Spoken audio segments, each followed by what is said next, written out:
त्या दिवशी ते आले. मग 1-2 महिन्यानंतर आम्हाला काय टाटा केली, आम्ही आलो इकडे आणि त्यांना मग मारून टाकलं. तिकडची लोक आली श्रीलंकन, त्यांनी घात लावला त्यांना आणि मारलं. एक DIG ला पाठवलं होतं गोल्डन टेम्पल मध्ये जाऊन त्याच्याशी बोलायला, डडवाल म्हणून असं काहीतरी नाव होतं.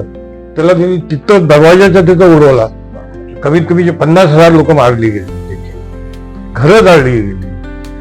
तर मी विचार केला की ह्युमन राईट्स, आपला अधिकार, मानव अधिकारच्यावर एक पुस्तक लिहिलं आणि ते पुस्तक मी लिहिलं हेल ऑफ वॉर. म्हणजे खरंच हे वॉर नाही, हे हेल आहे.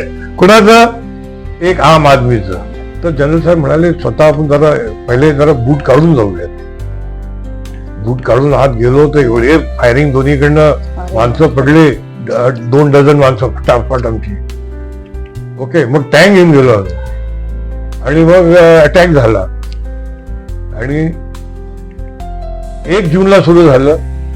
10 जून 1984 ला ऑपरेशन संपलं. सर, आपण भारत पाकिस्तान युद्ध बघितलं, आता ऑपरेशन सिंदूर पर्यंत आपण बघत आलेला आहात.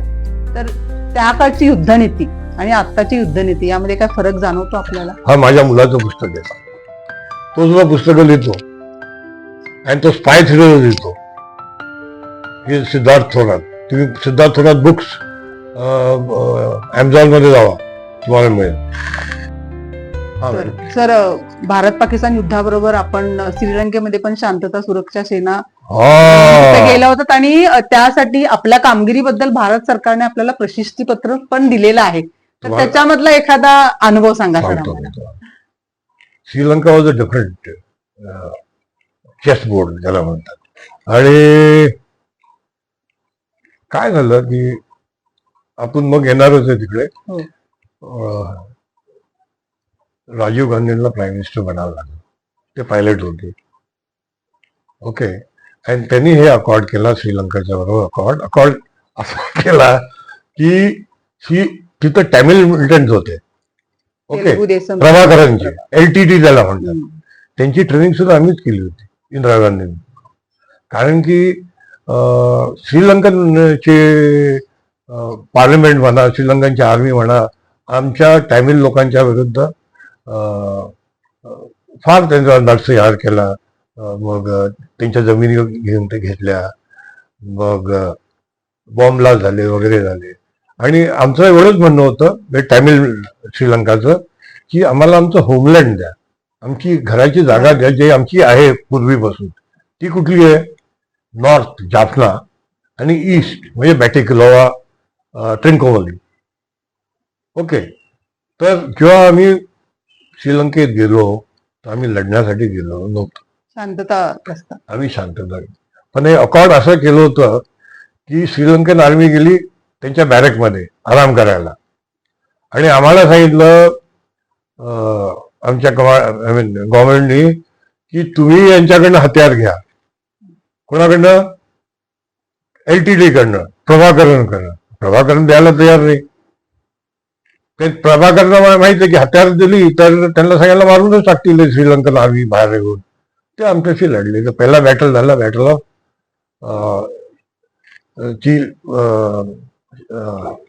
University, Jaffna university. त्यात आम्ही पॅराड्रॉप केले लोकांना. सिखचे लोक होती, 26 लोक मारली गेली त्यात.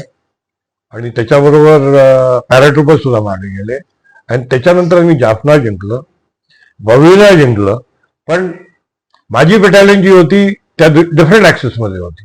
ती होती ऍक्सेस ट्रिंकोवली, म्हणजे जगातलं सगळ्यात मोठं पोर्ट, ज्याच्यासाठी अजून आम्ही म्हणतो की आम्हाला ते ऑइल पोर्ट द्या. सेकंड वर्ल्ड वॉर मध्ये साऊथ ईस्ट कमांड तिथं होती ब्रिटिशची, ट्रिंकोवलीमध्ये. आणि ते नॅचरल पोर्ट आहे, मोठ्या मोठ्या शिप्स आज जाऊ शकतात तिथं. तर तिथं आमचा कब्जा केला आणि त्याच्यानंतर आम्ही आलो खाली बॅटाकिलोमध्ये आणि मग अंपाराई म्हणजे ईस्ट. आता पीससाठी आम्ही काय केलं? गेल्या आमच्या चौक्या सगळ्या लागल्या. आम्ही यांना LTTला आणि मिल्टनला इकडनं तिकडे ढकलायचो, ते तिकडे जायचे. आम्ही त्यांच्यावर वार केल्याबरोबर बविनाकडे नॉर्थला, आणि त्या लोकांनी अटॅक केल्यावर ते साऊथला यायचे. तर अशी झडप रोज व्हायला लागली. खूपशी लोक मारली गेली. कमीत कमी पुऱ्या ऑपरेशन 1200 लोक मारली गेली आपली. अँड 3,500 इंजर्ड झाली. तो IPK फोर्सने फार मोठं काम केलं होतं. आणि ते प्रेसिडेंटल इलेक्शन, जनरल इलेक्शन आम्ही सगळं करून त्यांना दिलं. बरं. आणि नॉर्थ ईस्ट प्रोव्हिजन म्हणजे आपलं स्टेट असतं ना महाराष्ट्र आणि गुजरात, तसं ते इलेक्शन त्यांना जे पाहिजे होतं ते करून दिलं. आणि त्यांचा चीफ मिनिस्टर बसवला आणि पेरू बांधला. ओके, सो शांतता आली. पण ह्या लोकांना काय वाटलं, श्रीलंकनला सुद्धा LTTला आणि मिल्टन ग्रुप्सला, की ही लोक काय आता बसलेत, आता इकडनं काय जाणार. जाणार. ओके, तर शेवटी आम्ही आमचा करार झाला. अँड 24 मार्च 1990ला शेवटच्या शिपमध्ये मी आलो. किती वर्ष होता सर आपण तिथे मग मी श्रीलंकेत? नियरली 1.5 वर्ष होतो. 1.5 वर्ष. पण त्यातलं ते तुम्ही जे सांगितलं थोडक्यात. तर आमचं जे काम बघून हं. आर्मी कमांडरच मला हे म्हणालं की, आणि माझ्याकडे सगळ्यात अजून 2 हे होते की मी 2 डिव्हिजनचा मुख्य इंटेलिजन्स ऑफिसर सुद्धा होतो. हो, बरोबर. बस सगळी इंटेलिजन्स जी LTT यांच्या विरुद्धची होती ती माझ्याकडे होती. आणि तुम्हाला खरं म्हणजे वाईट वाटेल की जे फ्रेंडली कंट्रीज, फ्रेंडली पार्टीज होते तामिळचे, ते शेवटी मग आमच्याबरोबर बाहेर आले. बरं. आणि ते मद्रासमध्ये आले. ते मद्रासमध्ये पहिल्यापासून त्यांचं मद्रासमध्ये येणं जाणं होतंच. तर त्या दिवशी ते आले. मग 1-2 महिन्यानंतर आम्हाला काय टाटा केली, आम्ही आलो इकडे आणि त्यांना मग मारून टाकलं. तिकडची लोक आली श्रीलंकन, त्यांनी घात लावला त्यांना आणि मारून टाकलं. म्हणजे असं ही सगळी लढाई चेसची, की आम्ही गेलो दुसरीकडे, शांती आणली शांत. आणि मग त्यांनी कुणाच्यावर वार केला? राजीव गांधी.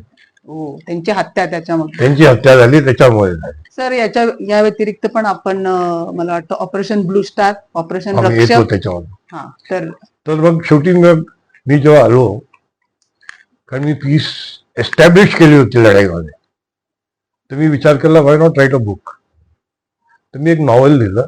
त्यात ह्या ज्या ऑर्डिनरी सिटीजन्स आहेत, आमच्या बायका आहेत, फॅमिलीज आहेत, जे श्रीलंकामध्ये टॅमिलियन्स होते या इवन श्रीलंकन्स होते, त्यांना किती त्रास झाला, त्यांच्यावर नरसिंहार झालं, म्हणायचं म्हणजे छळले गेले सगळे.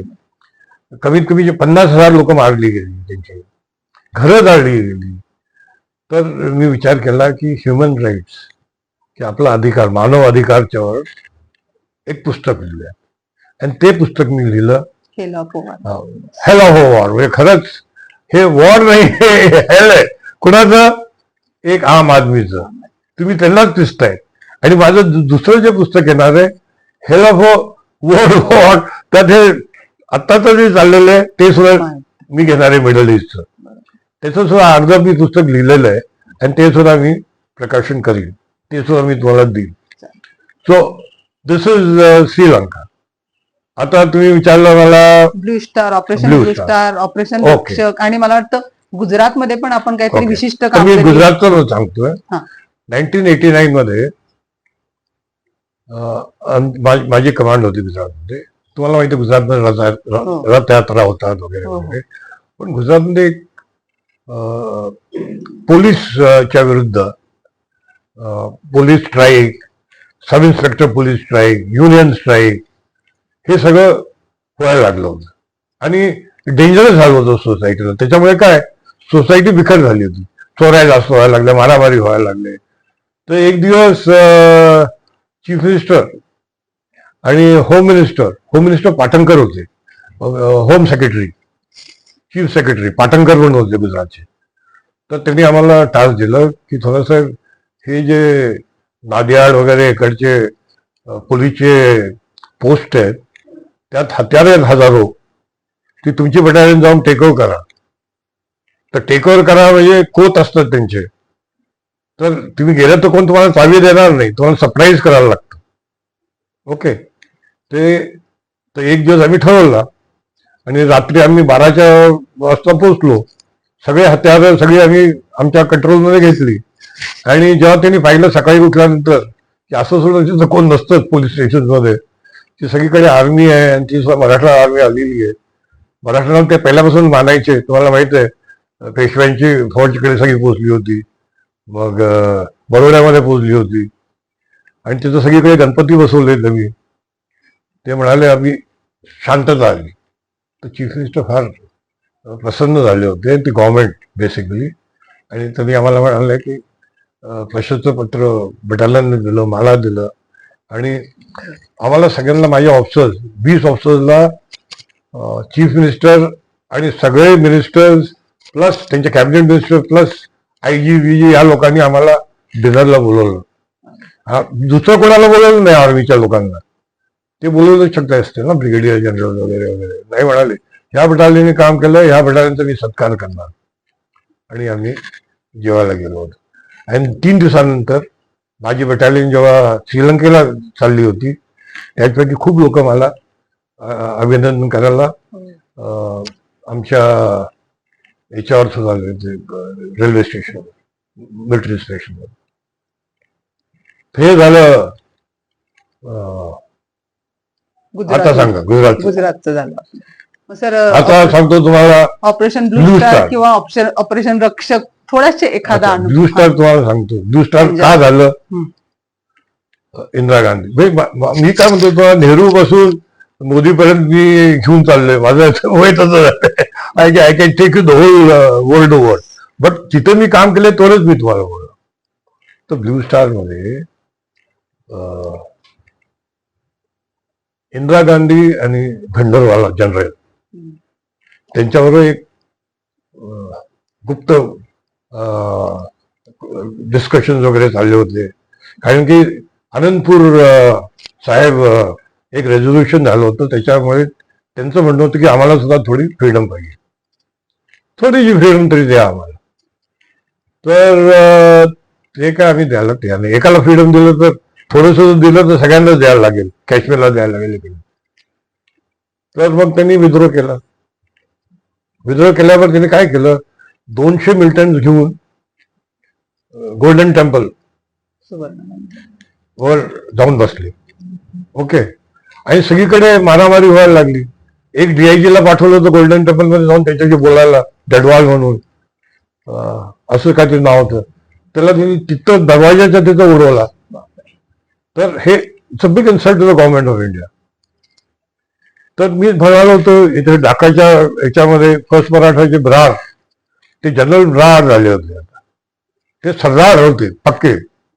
तर मग त्यांचं लग्न झालं होतं CEO आणि ते चालले होते कुठेतरी. तर त्यांना बोलवलं होतं हनीमून की तुम्ही साहेब हे अटॅक करणार, तुम्ही सरदारजी आहे. आणि बाकी युनिटमध्ये आम्ही 40 गुरुद्वारा त्यावेळेस सील केले होते. माझ्या युनिटनी 5 गुरुद्वारा सील केले होते, आनंदपुरा वगैरे इकडचे तिकडचे, फिरोजपूरच्या जवळचे. तर हे ऍक्शन जेव्हा झालं तर जेव्हा आम्ही अमृतसर गोल्डन टेम्पल म्हणजे तुम्हाला माहित आहे, नुसतं मोगलनी त्याला 2-3दा लुटलं होतं, मराठांनी त्याला बसवलं होतं. ती त्याची हिस्ट्री आहे. जेव्हा रघुनाथराव गेले होते त्या बाजूला तर त्यांनी ते बसवलं होतं. सो अटके पार झाणारी फौज. आणि इथं असा गोंधळ झालेला आहे आता. आणि त्याचा कमांडर मध्ये जनरल ब्रार मराठाचा. तर ते म्हणाले बाबा, आणि आम्ही बसवलंय अमृतसरला. तिचे त्यात प्रेत पडली होती त्यावेळेला, त्या लढाईमध्ये 1780 मध्ये. तर त्याला मारायचं कसं, कसं आपण जाऊन तिथं अटॅक करायचं. ही लोकांच्याकडे हत्यारं सगळी MMG, ग्रेनेड्स, आणि पाकिस्ताननी त्यांच्याला सगळं हत्यार घेऊन टाकली की इथनं आपण भारताचा तुकडा सुरू करायचा. ओके. तर जनरल साहेब म्हणाले स्वतः आपण पहिले जरा बूट काढून जाऊयात. बूट काढून आत गेलो तर एवढे फायरिंग दोन्हीकडनं, माणसं पडले 2 डझन माणसं फटाफट आमची. ओके. मग टँक घेऊन गेलो आणि मग अटॅक झाला. आणि 1 जूनला सुरू झालं. 10 जून 1984 ला ऑपरेशन संपलं. आमची 76 लोक मेली आणि 20 एक 200 लोक इंजर्ड झाली आणि त्यांची एक 400 लोक मारली गेली आणि नुसती 4000 सिव्हिलियन त्यांनी पकडून ठेवली होती. त्यांना खूप लागलं, त्यांना बाहेर येऊ देत नव्हते. ओके, त्याला ऍब्जेक्ट करून ठेवलं होतं कैदी म्हणून. तर पण नुकसान कोणाचं झालं? शेवटी आपलं नुकसान झालं. इंदिरा गांधीला जरी मारलं, नोव्हेंबरमध्ये मला वाटलं इंदिरा गांधीला मारलं असं 4 महिन्यातच. So that is it. You have to be very careful. In Sri Lanka आपण आपल्याच माणसाविरुद्ध लढायला गेलो, फॅमिलीला त्यांनी उडवलं. इथं असं झालं. सो आपल्याला फार काळजीने सगळं करायला पाहिजे. पण सर, आपण भारत पाकिस्तान युद्ध बघितलं, आता ऑपरेशन सिंदूर पर्यंत आपण बघत आलेला आहात. तर त्या काळची युद्धनीती आणि आत्ताची युद्धनीती यामध्ये काय फरक जाणवतो आपल्याला? खूप फरक आहे, कारण तेव्हा तंत्रज्ञान पहिले तर आम्ही ऍक्च्युअली इन्फंट्री लढाई करायची, आर्मर टँक लढाई करायची. आत्ताची लढाई झाली नाही ना. ही तर जी ऑपरेशन सिंदूर आहे, तुम्हाला माहित आहे की आमचे 26 माणसं पहलगाममध्ये मारली हिंदू म्हणून. ओके, त्यांच्या बायकांच्या आणि आईवडिलांच्या समोर मारली. तर सगळ्या भारताचं रक्त खोळलं आणि आम्हाला त्याचा काहीतरी करायचं होतं. आणि पहिले तुम्ही 26/11 बॉम्बे अटॅक, हा मुंबई अटॅक, त्यांनी आपले 200 लोक निघाली मारली आणि 500 लोक इंजर्ड केली.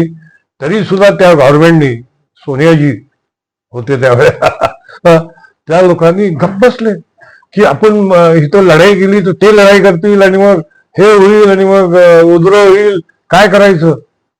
एक माणूस मारला, एक माणूस. हे एवढे हत्यार आले का ते नुसते 18 माणसं आली नाही तर 11 माणसं. त्यांची हत्यारं सगळी अमेरिकेशन उचलून याच्यामध्ये ठेवली गेली होती, हॉटेल्समध्ये सगळीकडे. हॉटेलचे रूम बुक झाले होते. Okay, it was a big operation. पण आम्ही सोडलं त्यावेळेला. पण ह्या वेळेला आम्ही सोडणार नाही. त्यावेळेला मोदी गेले होते बघायला, तुम्हाला माहित आहे, बॉम्बेमध्ये. पण ह्या वेळेला आम्ही ठरवलं की यांना सोडणार नाही. आणि अटॅक कसा झाला पाहिजे, जसं महाराज म्हणायचे, लाल काय आपले शिवाजी महाराजचे लाल पॅलेसमध्ये गनिमी कावा हे करून जमिनी कालवा झाला. पण जेव्हा त्यांनी अटॅक केला लाल महाल मध्ये, तर ते एक झटक्याने गेले, मारले आणि परत आले. तशीच आयडिया होती यांची आणि तसंच आम्ही केलं. आम्हाला जास्त काय करायचं नव्हतं. पहिल्या झटक्यात I think it was the 6-7 night ला आम्ही 12 त्यांचे मेजर मिलिटंट कॅम्प उडवले. त्यात तो कॅम्प सुद्धा उडवला. त्यात जे लोक मुंबईला आले होते पुरुषकेमधनं, अजमल कसाबचा, आणि दुसरा जो पळून गेला होता असंच आपल्या त्याला सोडलं होतं आपण. आपलं एक प्लेन अटॅक केलं होतं ना अफगाणिस्तानमध्ये. ते प्लेन मधला जो अझर होता त्याच्या ह्याला सुद्धा आपण उडवलं. मीन्स आम्हाला जेवढे बदले घ्यायचे होते ते आम्ही 26 ला ऍक्च्युली केलं. ग्राउंड फोर्सेसने सुद्धा केलं. तर एवढा मोठा आम्ही त्यांच्यावर अटॅक केला, हमला केला. कमीत कमी 500 मिलिटंट मारले गेले आणि त्यात ह्याचे 10 त्या कमांडरचे त्यांच्या 10 फॅमिली मेंबर्स मारले गेले आणि त्यांचे सगळे सिस्टम खलास केली. ओके, ते झटका बसल्यावर पाकिस्तानने सुद्धा निर्दोष लोकांना मारलं आपल्या जम्मू अँड काश्मीरच्या बॉर्डरवर. तर आम्ही परत अटॅक केली. ह्यावेळी कशाने केली? विमानाने. ओके, रडार त्यांचे रडार्स बंद केले. मग मिसाईल्स, मग त्यांचे एअर डिफेन्स कमी केले. त्यांची एअर डिफेन्स म्हणजे पहिल्यासारखी चायनीज, टर्किश आणि US चे. आम्ही किराणा हिलवर सुद्धा अटॅक केला. तर त्यांचे 11 एअरफील्ड आम्ही उडवले. त्यात कमीत कमी 12 त्यांचे प्लेन्स गेले. हॉकाय त्यांचा गेला. मग एअर डिफेन्स पुरी उडवली. पाहिजे असतं तर आम्ही लढाई अजून 4 दिवस पुढे ढकलली असती. पण आमचा एम जेवढा होता तेवढाच आम्हाला कळेल. त्यांना एक सबक धडा द्या. पहिला आता मिस्टर ट्रम्प कसा फसलाय, बरोबर. तो धडा द्यायला गेला होता. आता लढाई 13व्या दिवशी पोहोचलेली आहे आणि कमीत कमी 1 ट्रिलियन खर्च झालेला आहे ऑलरेडी. यांचे 15,000 रुपयाचे हे $15,000 ड्रोन्स आहेत इराणचे आणि त्यांचे 15 करोडचे आहेत. सर, आपल्याला आपल्या सैन्य दलातला खूप प्रतिष्ठेचा जो सन्मान असतो, चीफ कमांडेशन कमांडर कार्ड, ते मला इथं मिळालं ना श्रीलंकेमध्ये. जो माणूस एकदा शिपाईगिरी करायला, मी त्याला फार हे देतो. आर्मीमध्ये आम्ही रामराम म्हणतो, जय हिंद म्हणतो. आमचा ऑफिसर आणि शिपाईमध्ये काय फरक नाही. ज्या दिवशी जनरल साहेब थोरात साहेब रिटायर झाले, ते काय मला म्हणाले, मी त्यांना पहिले कॅन्टीनच्या लाईनमध्ये उभे होते. कोणाला माहित नाही, हे आत्ताच रिटायर होऊन आलेले एवढे मोठा माणूस. हा, तर मी त्यांना म्हणालो, सर तुम्ही येऊन कॅन्टीनमध्ये पुन्हा घ्या ना सगळेच. ते म्हणे नाही, आता ही माणसं लढणार आहेत, ही पुढे जाणार. Okay, so that is the spirit of the Indian army. Shivaji महाराजांचं तेच स्पिरिट होतं की आमचा माळवा लढायला पाहिजे, आपला जवान लढायला पाहिजे, तर आम्ही, नाही तर 1000 वर्ष आम्ही वाढ खाल्लाय. Okay, so you have to be very careful. And this is my book, hell of a war in Sri Lanka. Sir, आपण युवा पिढीला काय संदेश द्याल की आपल्या मातृभूमीसाठी कसं त्यांनी बलिदान म्हणण्यापेक्षा कशी त्यांची आपली जोपासना करायला पाहिजे, त्यागाची जोपासना. मी तुम्हाला एक सांगतो, आम्हाला मंजूर नाहीये की आमच्या माणसांचं रक्त जाणं. आम्हाला दुश्मनाचं रक्त पाहिजे. आम्हाला त्यांना मारायचे. लढाईमध्ये there is no second place. हो, मी सेकंड आलो, मी थर्ड आलो, फोर्थ नाही. There is only one place. There is a winner. And winner, to become a winner you have to be both physically and mentally fit. Healthy mind in a healthy body जे म्हणतात. Okay, आणि जसं महात्मा गांधीजी म्हणायचे, work is worship, hard work is worship. तुम्हाला काम करायला लागणार.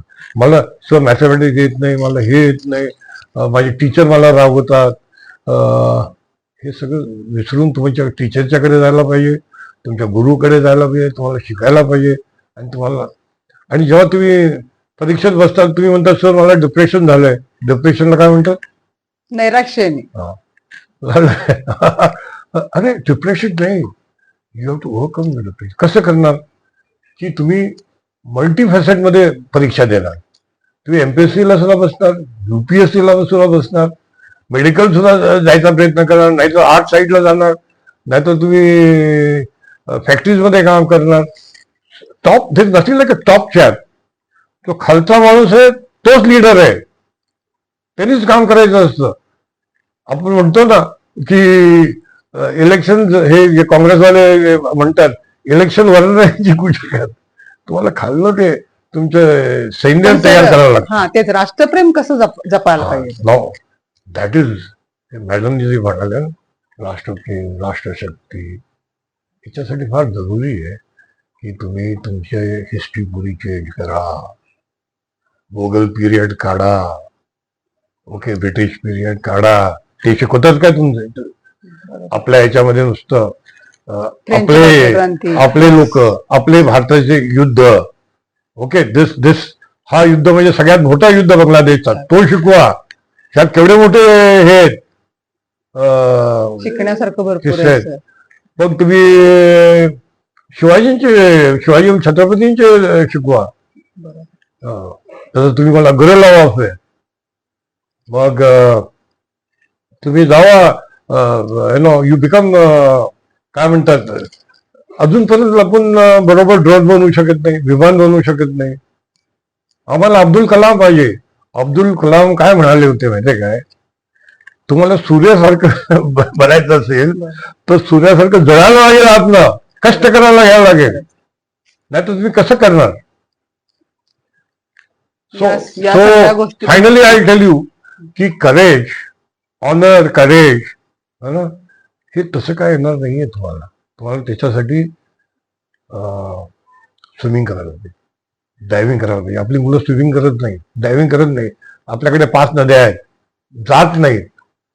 Diving केलं तर you will become more courageous.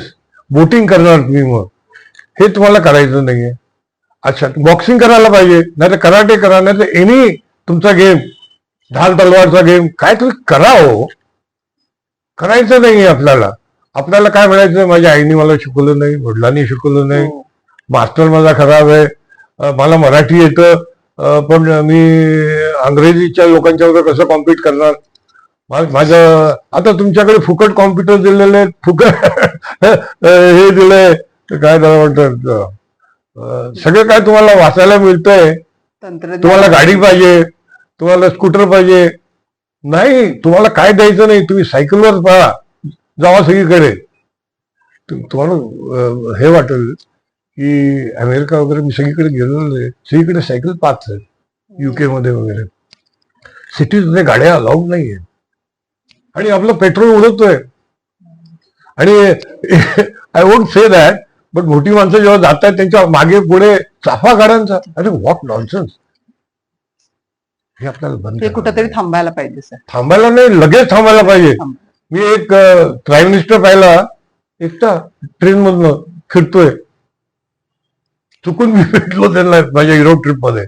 खूप खूप धन्यवाद. कारण आज धन्यवाद सर. हा माझ्या मुलाचं पुस्तक आहे, तो सुद्धा पुस्तकं लिहितो आणि तो स्पाय थ्रिलर लिहितो. हे सिद्धार्थ थोरात. तुम्ही सिद्धार्थ थोरात बुक्स अमेझॉन मध्ये जावा, तुम्हाला मिळेल. मग माझं एक व्हिडिओ चॅनल आहे, कर्नल त्याचं नाव आहे कर्नल पंच. पंच म्हणजे ठोसा. घोसा. ओके. आणि त्यात बलुचिस्तान, पाकिस्तान, इराण, मग तिबेट, याच्यावर मी खूप लिहिलेलं. बांगलादेश या लढाईमध्ये 4 चॅप्टर आहेत माझे. तर कुणाला शिकायचं असेल युद्धनीती, राष्ट्रनीती, स्टेटमॅनशिप, तर जरूर बघा. सर धन्यवाद. म्हणजे आज कर्नल थोरात सरांकडून खूप काही शिकायला मिळालं. सगळ्यात महत्वाचं म्हणजे त्यांनी जे बांगलादेशचं युद्ध दाखवलं आणि त्याच्यामध्ये हे कळालं, पहिल्यांदाच माहिती कळाली की कोल्हापूरचे मराठा सैनिक तिथे त्या लढाईमध्ये होते. आणि खरंच म्हणजे आपला हा एवढा सुवर्ण अक्षरानं लिहिण्यासारखा इतिहास आहे. पण सर म्हणतात तसं दुर्दैव आहे की आपल्याकडे मुलांना आजकाल हे शिकवलं जात नाही. सरांनी या युवा पिढीला खूप चांगला संदेश दिलेला आहे की तुम्ही स्वतः काहीतरी बना, आई वडिलांवर अवलंबून राहू नका आणि राष्ट्रहित जपा. सर धन्यवाद. आपण खूप छान राम राम, जय हिंद. जय हिंद सर.